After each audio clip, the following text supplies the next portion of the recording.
I would, if I may, like to talk about something that may be slightly foreign to you, though perhaps you have heard the word and have given to it special kind of significance. And it is one of the most important things to understand.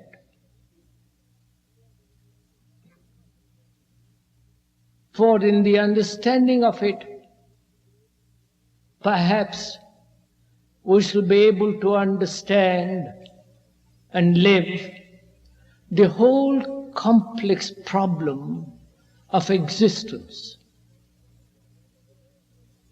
in which is included all relationship, not only the relationship between ourselves and our property, but also the relationship between one another,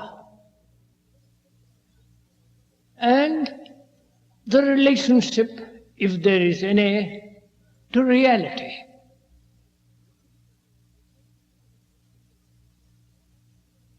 And in understanding this complex and very troublesome existence, we shall also be able, I think, to understand, I'm using the word understand, not intellectually or verbally, for understanding is the very doing of it, not understand and then do. Action is understanding. The two are not separate. In the understanding of this whole problem, we shall perhaps also come upon that word love, and the thing that most human beings dread, death. So we shall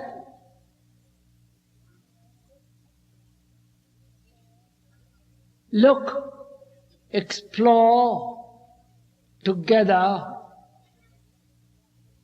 into this question of life, existence,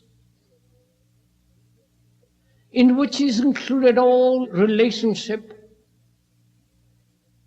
love and death. And to understand it not merely as a phenomena, but as something tremendously significant, greatly to be cherished, deeply lived. To do that,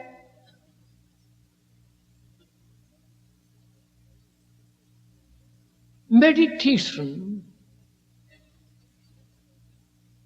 is the approach to this problem of living. Either you can treat meditation as an escape from life, that is, retire into some monastery, put on a garb of some special kind, and withdraw from the whole complex life. And there are such schools which offer escapes, both in India and in Asia. There are these schools which offer a method, a system, a way which will give perhaps a great sensitivity, perhaps if one is sufficiently silly enough to have visions, to perpetuate the same old sordid life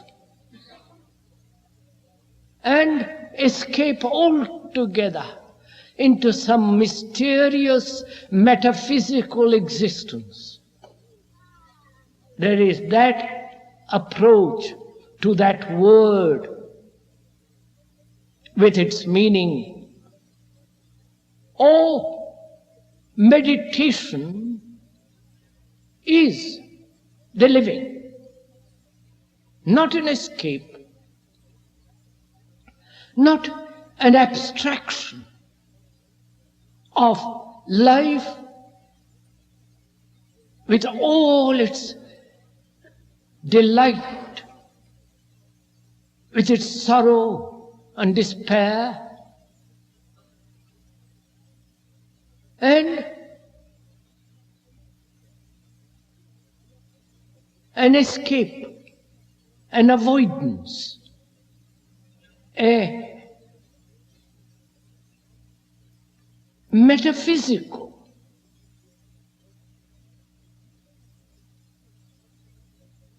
mystical, non-realistic but romantic escape. So we are not using that word as a means of escape, but rather to understand the very existence, the whole meaning of life. I think that has great meaning. And meditation becomes then a benediction, an extraordinary thing that one must understand very deeply. And if one has time this evening, afternoon, or what it is, we might perhaps go into it together.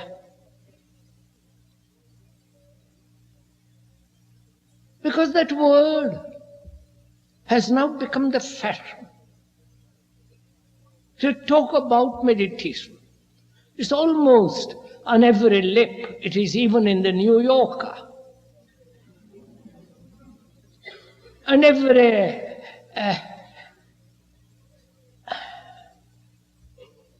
I don't know what to call them, long-haired gentlemen talk about it. They offer a system, a few words by repetition of which, or the practice of that method, you're going to transcend all your sorrow and achieve some extraordinary reality, which is obviously nonsense. Because a stupid mind, a dull mind, a mind that is conditioned, heavily sodden by its own prejudices and superstitions and conclusions, a dull mind can meditate indefinitely, following a certain method, and it will still remain a dull mind. So we can intelligently, objectively, push all that aside. The method, the how, the pattern set down by the ancients or by the modern yogi with all his pretensions, offering for a certain sum of money the absurdity for exchange of what is called enlightenment. We can, in examining it, see its futility. So we won't in any way concern or be involved in those forms of escapes which is called meditation. So let's be very clear from the very beginning that meditation is not an entertainment. It's not something that you purchase from another, whatever the price be. It is not the acceptance of authority of any kind, including that of the speaker, and especially that of the speaker.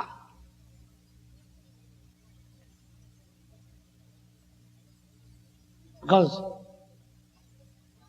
in understanding this extraordinary problem of living, there is no one authority, no teacher, no master, no guru, because they have all failed. Because each one of us is in travail, is in sorrow, confused, miserable, striving. And it is important, essential that we understand that, and not some mysterious vision. And visions are very easily explained. Mind can produce, believe in anything, and convince itself of anything. And it can play any trick through drugs, through repetition of words, through various forms of self-hypnosis. So we are concerned with life, with the living of that life of every day, the struggle, the pain, the fleeting pleasures, the fears, the despair, the sorrow, the loneliness, the utter absence of love, the crude and subtle forms of selfishness. And of course, there is the ultimate fear of death. So that is what we are concerned. And to understand that deeply, with all the passion that is necessary, meditation is the key, not given by another, not to be put together by any book, by any philosopher, by any specialist.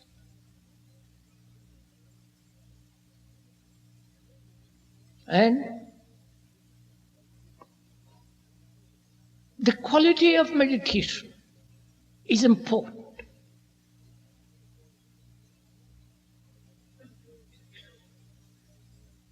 The word itself means to ponder over, think over. enter deeply into the issue.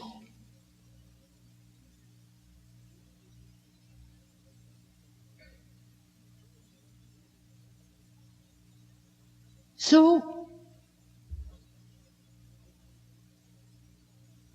meditation then is not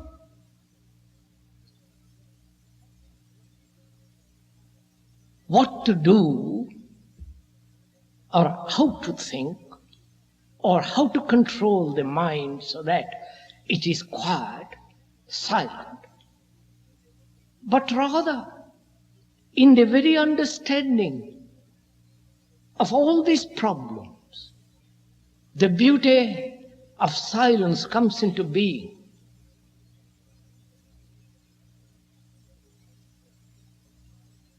For without beauty in life, not the beauty in those mountains, in those trees, in the light on the water or on the bird on the wing, but the beauty in living. To come upon that in daily life, whether it is in the office or at home, or when you're walking by yourself, communing with nature and with the world. If there is no beauty, then life, the very living, has no significance whatsoever. So, if you will, we will together go into this question, not only objectively, outwardly, and also inwardly. The outward movement is the inward movement. The two are not separate. The outgoing tide and the incoming tide. To understand both, not separate, not divided, is the whole question of meditation. The complete harmony, the complete balance, the total way of living in which there is no contradiction, is the way of meditation, is the meditative mind.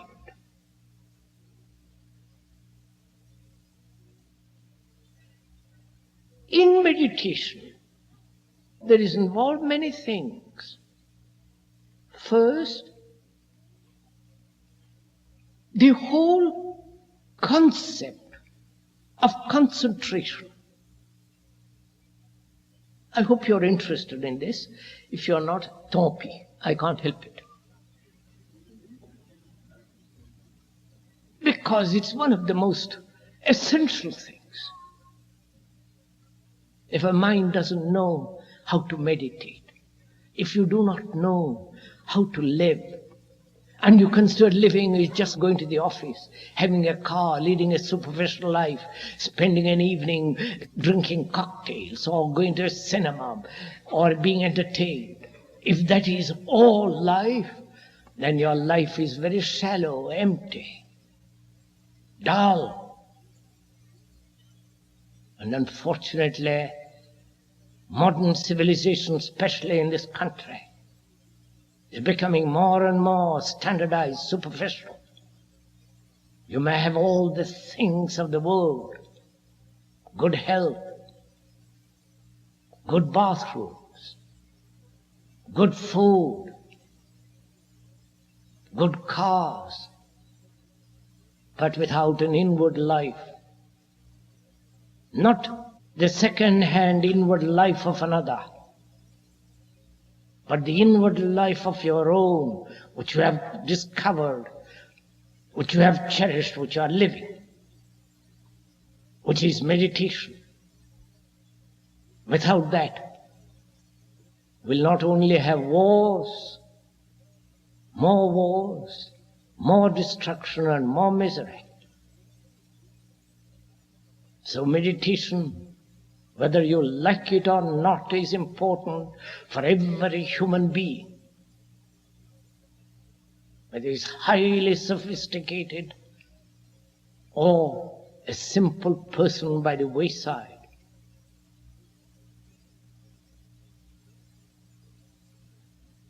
So I hope we can together this afternoon take this journey together. Meditation involves concentration.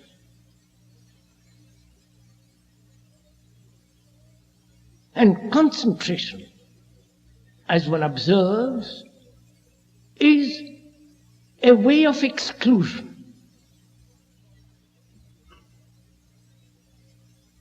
That is, concentration implies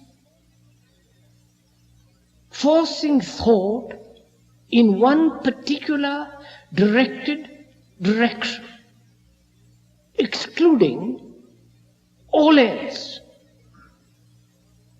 That is generally what is meant by concentration. To concentrate upon, to direct, to focus your mind. And in doing that, you exclude, you put a barrier, build a wall, so that no other element, thought, influence enters. And in doing that, there is a dualistic process at work, a division, a contradiction, which is fairly obvious, into which we need not go, because our time is very limited and we have to deal in this hour a great deal. So meditation is something other than concentration. Though concentration is necessary, meditation involves much more than concentration or control of thought.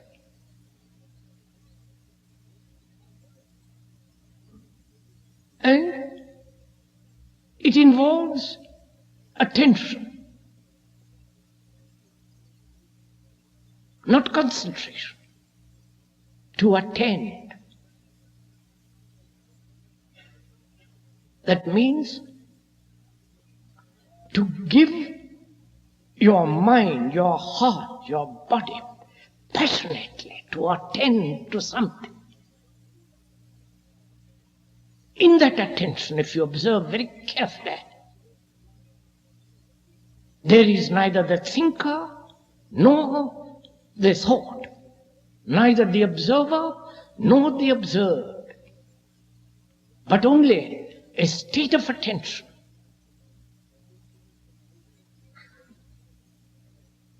And to attend so completely, so fully, there must be freedom.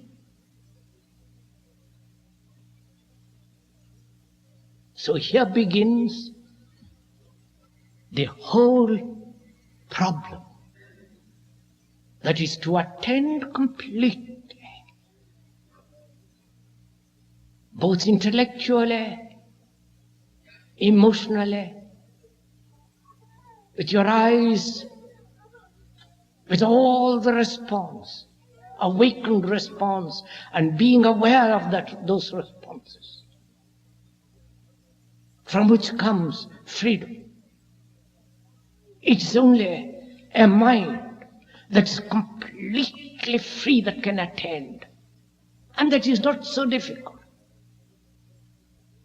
Don't give it an extraordinary meaning. It's very simple. If you listen to something attentively, whether it is to music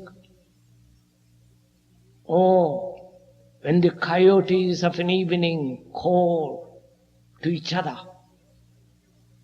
with that weird cry, or when you listen to a bird, or when you listen to the voice of your wife or your husband, to give attention to it. And you do when the challenge is very great, immediate. Then you listen most extraordinarily. When you listen when it's profitable, it's painful, when you are going to get something out of it.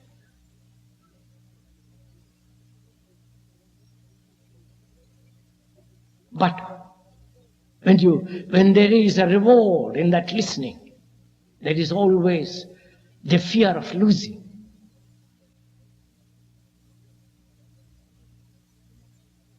So, in attention, there is freedom. A free mind is only capable of attention, in which there is no achievement or gaining or losing or fear. And that's necessary,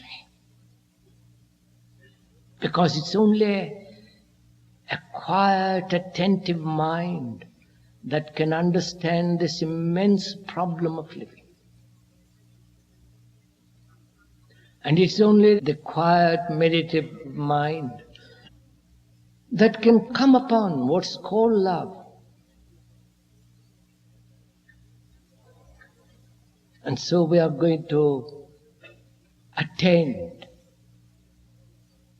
and we're going to learn together what it means to attend. And it is only that attentive mind that is the meditative mind. We're going to learn, not accumulate knowledge. Accumulating knowledge is one thing and learning is another. And we're going to learn together this problem, about this problem of living, which is relationship, which is love, which is death.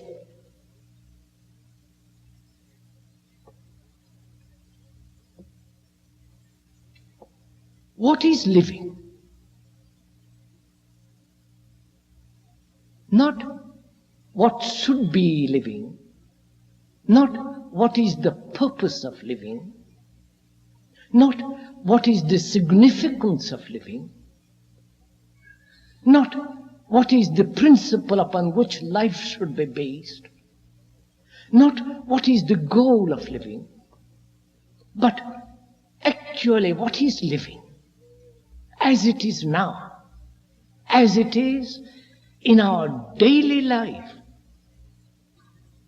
what it actually is in our private, secret, daily life. Because that's the only fact. And all other things are unreal, illusory, theoretical.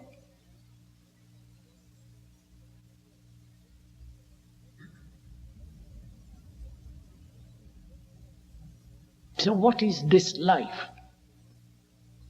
Our life. The life of a private human being. The life of a human being in relationship with society. The relationship with society which he has made, which he has built. This society. And that society holds him prisoner. So he is the society. He is the world. And the world is not different from him, which again is fairly obvious.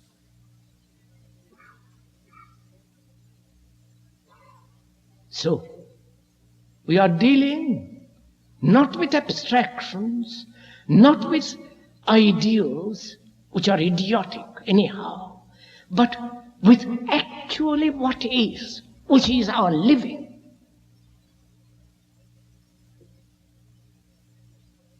What is our living?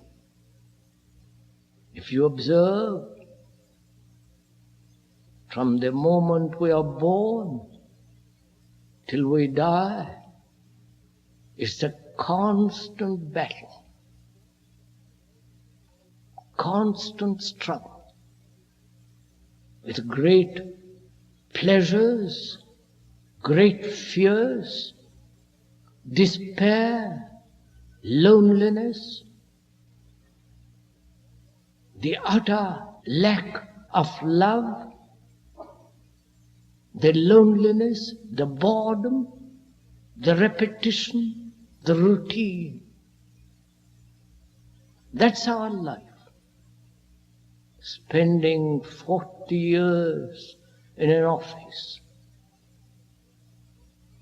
or in a factory, being a housewife, the drudgery,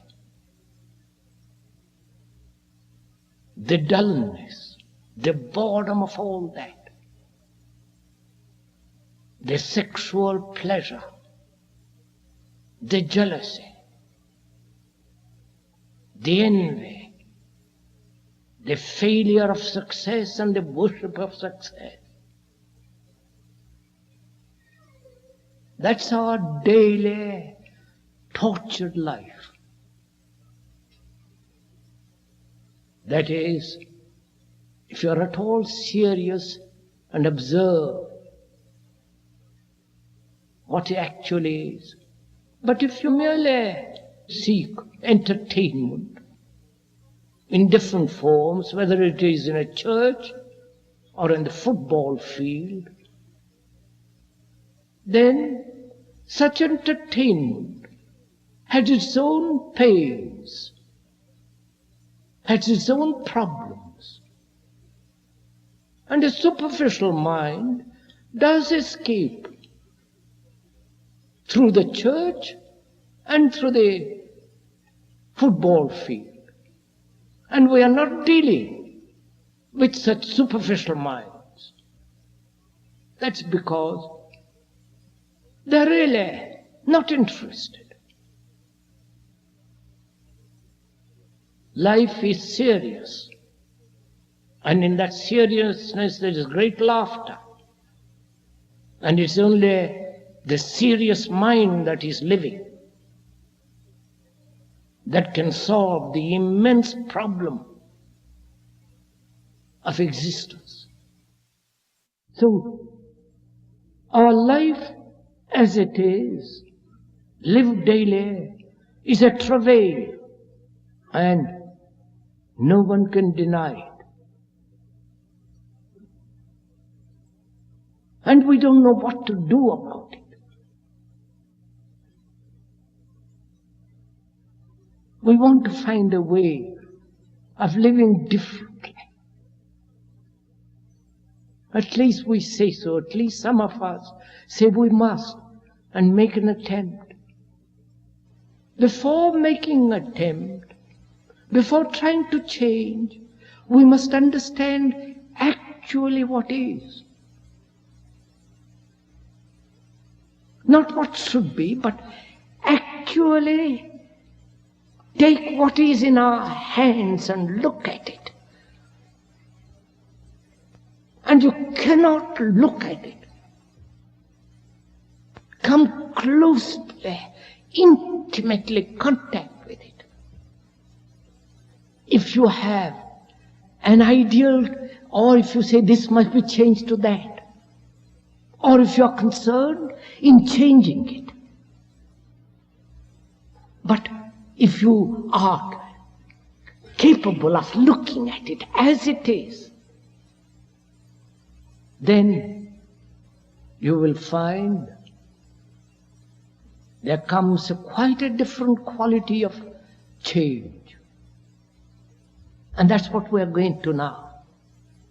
First, to see actually, not shyly, or with reluctance, or with pain, or with resistance, what life is actually at this moment, every day, It is that, a travail.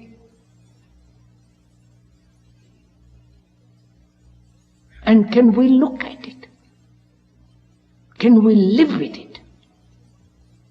Be in intimate contact with it?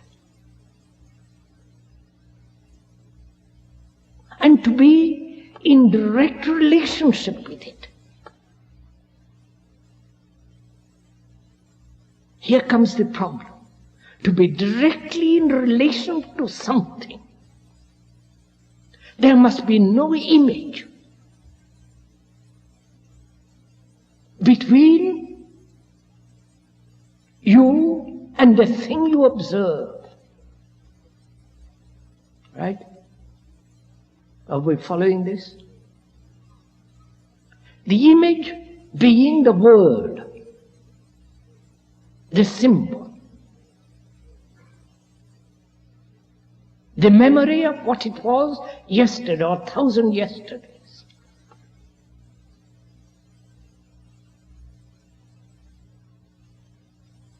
That is, sirs, to put it very simply, the relationship that one has with one's wife or husband is the relationship based on an image. The image being accumulated through many years of pleasure, sex, nagging, dullness, repetition, domination, and so on, so on, so on. You have the image about her, and she has the image about you. And these two images, the contact between these two images is called relationship. And obviously, that's not relationship. But we have accepted it as relationship. So there is no direct contact with another human being. In the same way, there is no direct contact with the actual, with what is. There is always the observer. Please do follow this little bit, maybe a little complex, but it's not, if you listen quietly. There is the observer and the thing observed.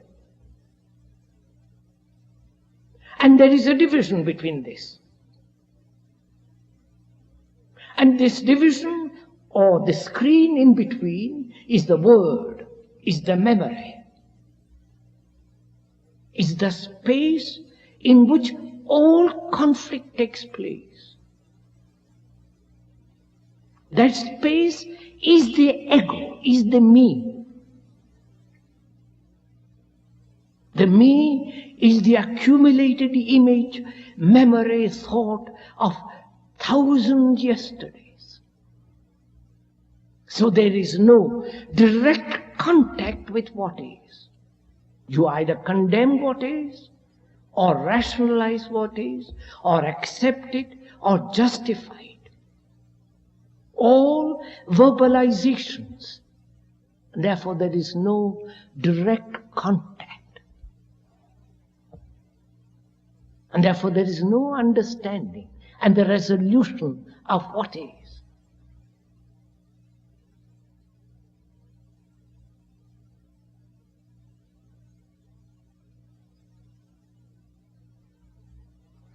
We'll explain this briefly, and I hope it'll be clear. One is conditioned to accept envy. Envy being measurement, comparison. Someone is bright, intelligent, has success, applauded, and the other, I have not.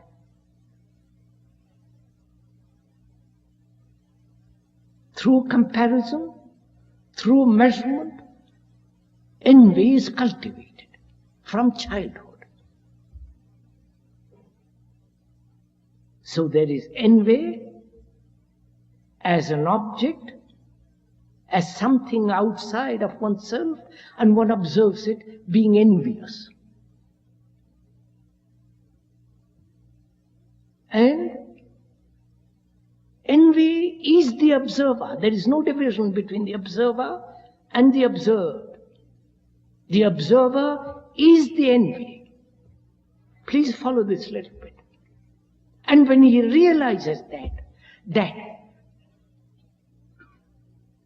the observer cannot possibly do anything about envy, because he is the cause and the effect, which is envy. Whatever he does with regard to envy is still envy. Right? Are you following this? So, devotees, which is our daily life, with all its problems, fear, envy, jealousy, the utter despair, the loneliness, is not different from the observer who says, I am lonely. The observer is lonely. The observer is envy, is fear. Right? And therefore the observer cannot possibly do anything about what is. Which does not mean he accepts what is.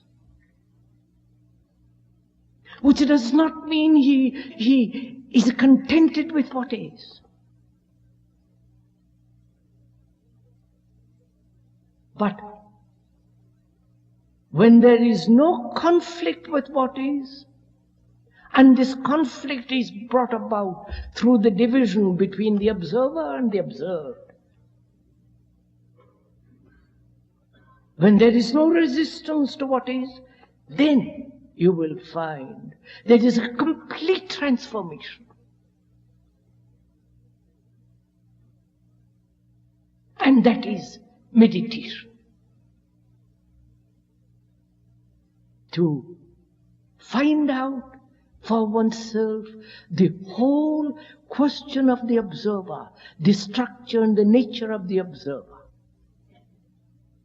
which is yourself. And the observer is the observed, which is part of you. To realize the totality of this, the unity of this, is meditation in which there is no conflict whatsoever. And therefore there is the dissolution, going beyond what is.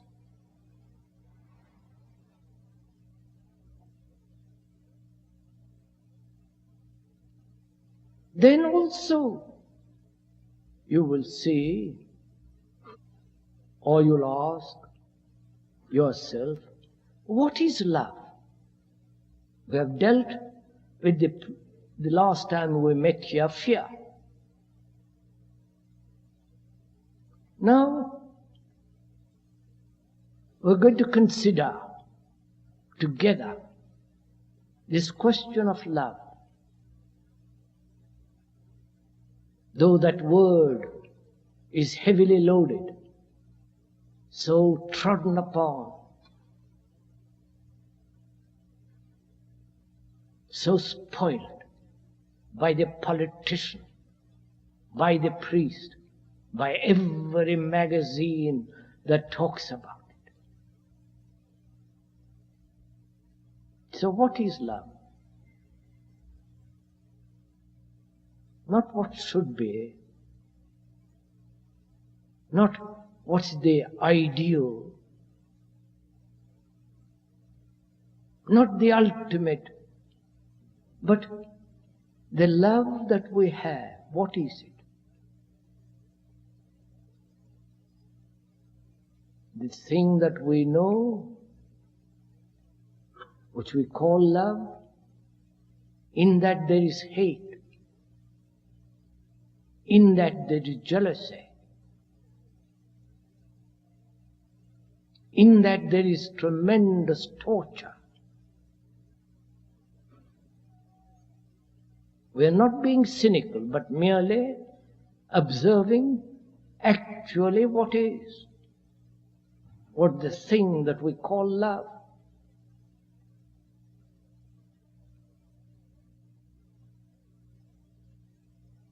And is love hate? Is love jealousy?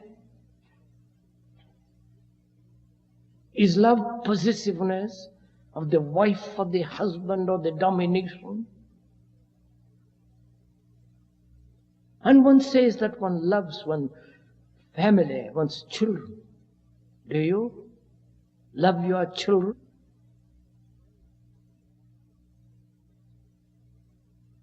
If you loved your children with your heart, not with your shoddy little minds, do you think there will be a war tomorrow?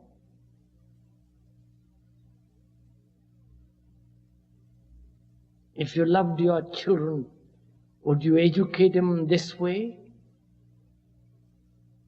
Make them conform to a rotting society? Train them, force them to accept the established order?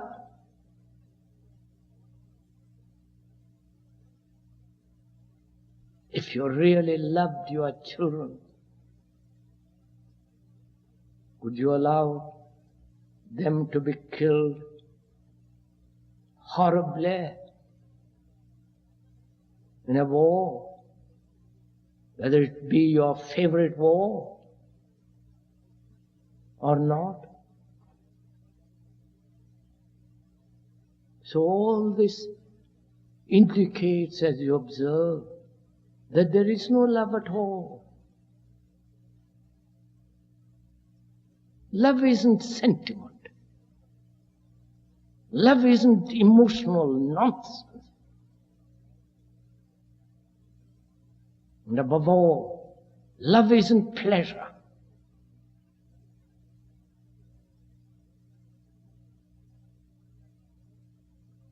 So one must understand the question of pleasure. Because for us, love, sex, and pleasure are involved. When we talk about love, there is not only the love of God, whatever that may mean, and I don't think it has any meaning, even to the churchman. Because there too, they are in conflict with their ambitions, with their desires, with their powers, with their possessions, with their gods, with their beliefs and rituals.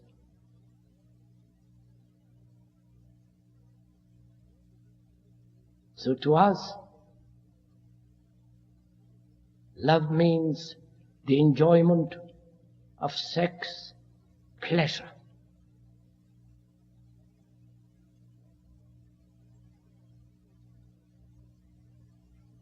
And also it involves in love pain, torture. So we're going to find out what pleasure means. And please bear in mind that we are not denying pleasure. To see those lovely mountains lit by the setting sun,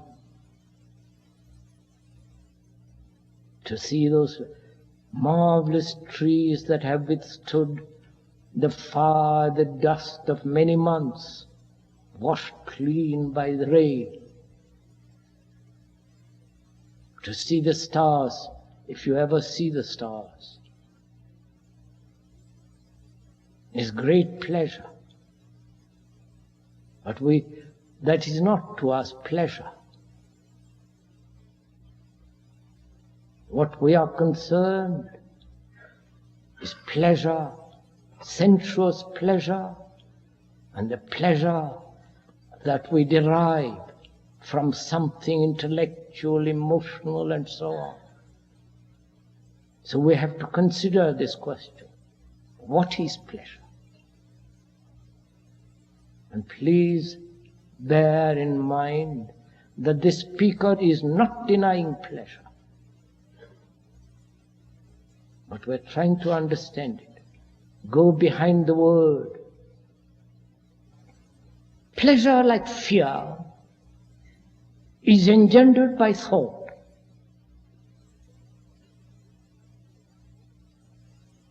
You have the pleasure. You have an experience of yesterday as you stood in one of those valleys that are still, looking at all the marvel of the hills and the silence. There was great delight and pleasure at the moment. Then thought comes in and says, how nice it would be to repeat it.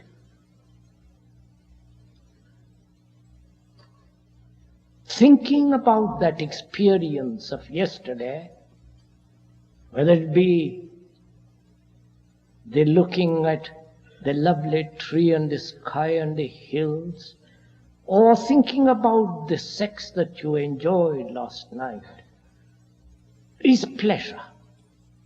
Thought, thinking about that which gave a delight yesterday, thinking about it, living with it in thought, in image, is the beginning of pleasure. And thinking about what might happen, the pleasure being denied tomorrow, might lose your job, there might be accident, ill health. Thinking about it, that is, the pain, the ill health, the accident, is fear. So thought creates both fear and pleasure. And to us, love is thought. Please follow this. Because love to us is pleasure. Pleasure is the outcome of thought, nourished by thought. Perhaps not at the moment, at the actual moment of seeing the sunset or the sexual act, but thinking about it. That is pleasure. So to us, love is engendered by thought, nourished by thought, sustained and prolonged as pleasure by thought, which again, when you look very closely, is an obvious fact, not to be denied. And so, on us, is love thought? Can thought cultivate love? Or can it cultivate pleasure? It can cultivate pleasure, but it cannot possibly, under any circumstances, cultivate love any more than thought can cultivate humility. So love is not pleasure. Love is not desire. But you cannot deny desire or pleasure. When you look at the world, at the beauty of a tree or the beauty of a face, there is great pleasure, enjoyment at the moment, but thought interferes and gives it a space and time to flourish as memory and pleasure. So when one realizes this, understand it, which is part of meditation, the structure and the nature of pleasure in relation to love, then you will find that love is something entirely different. Then you will really love your children. Then you will really create a new world. Then do what you will when you know love. There is no wrong. It is only when you are pursuing pleasure as you are, then everything goes wrong.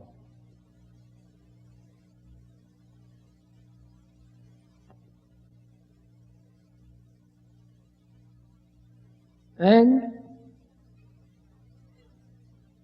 there is also another problem, that is death. We have considered what is living, that is the actual, the everyday. We have taken a journey deeply within our souls to find out what is love.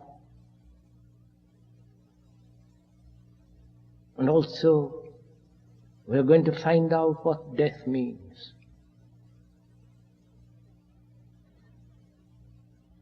First of all, to understand this really great problem,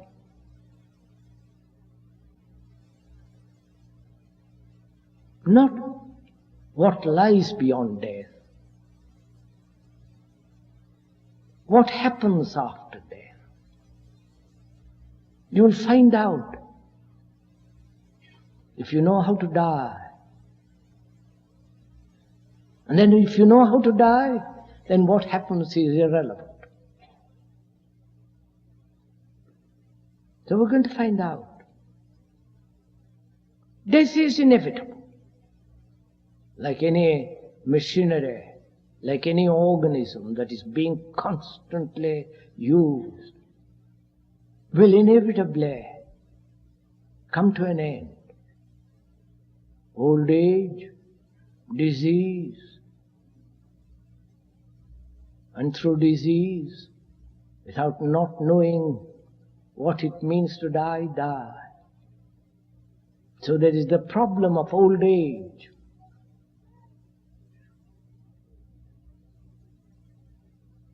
And the old age to us is a horror. I do not know if you ever noticed how in the autumn a leaf falls from the tree, how beautiful it is. What lovely color, what gentleness, full of beauty. So easily destroyed. And with us, as we grow old, look at our souls, the pretensions,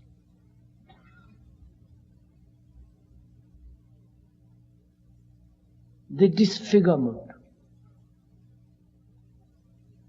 the ugliness. Observe it yourself. And that becomes a problem. Old age. Because we have not lived rightly in our youth, in our middle age. We have never lived at all. Because we are frightened. Frightened of living and frightened of dying.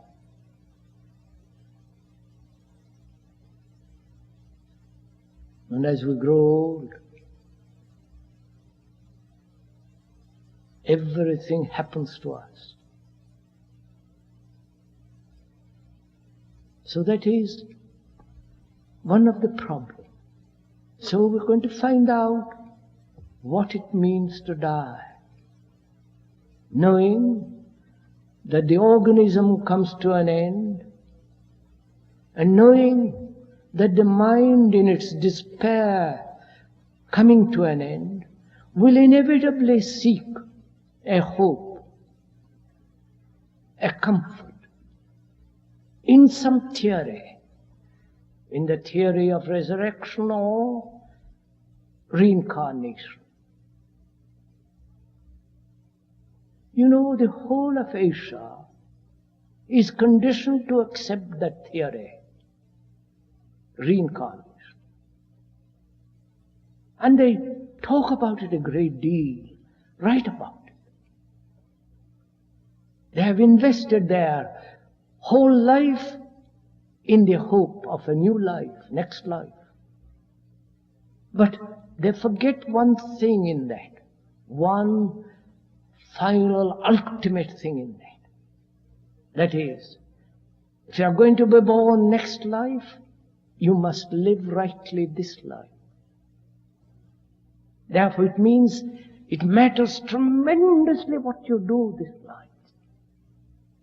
How you live, what you do, what you think, how you talk, how your thoughts function.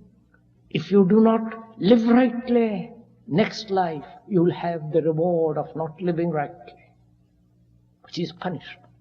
But they forget all that and talk about the beauty of reincarnation, the justice, and all that trivial nonsense.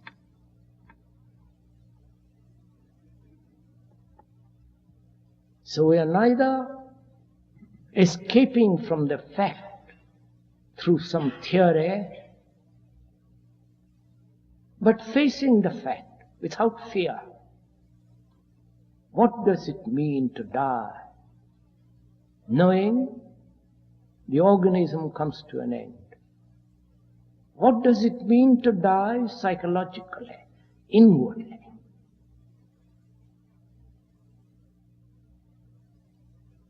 And in the dying there is no argument.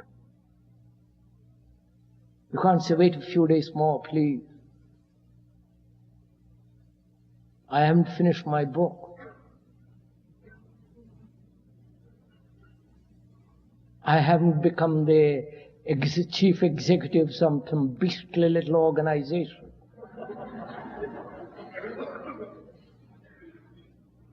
I haven't become the archbishop. Hold on a minute. You can't argue. So one has to find out inwardly, psychologically, how to die. To die, that is to end. To end to all the past, to all the pleasures, to the remembrance that you have cherished, to the things that you hold on to. To die every day, not in theory, but actually. To die the pleasure that you had yesterday, which means to die immediately to that pleasure. Not give it a continuance, and to live that way, so that the mind is always fresh, young and innocent, vulnerable, is meditation.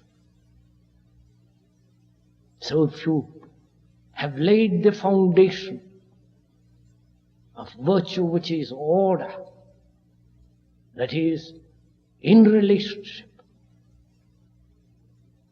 and when there is this quality of love and dying, which is all of life, then the mind becomes extraordinarily quiet, silent, naturally, not enforced through discipline, through control, through suppression. Then that silence is immensely rich. Then beyond that, no word, no description is of any avail.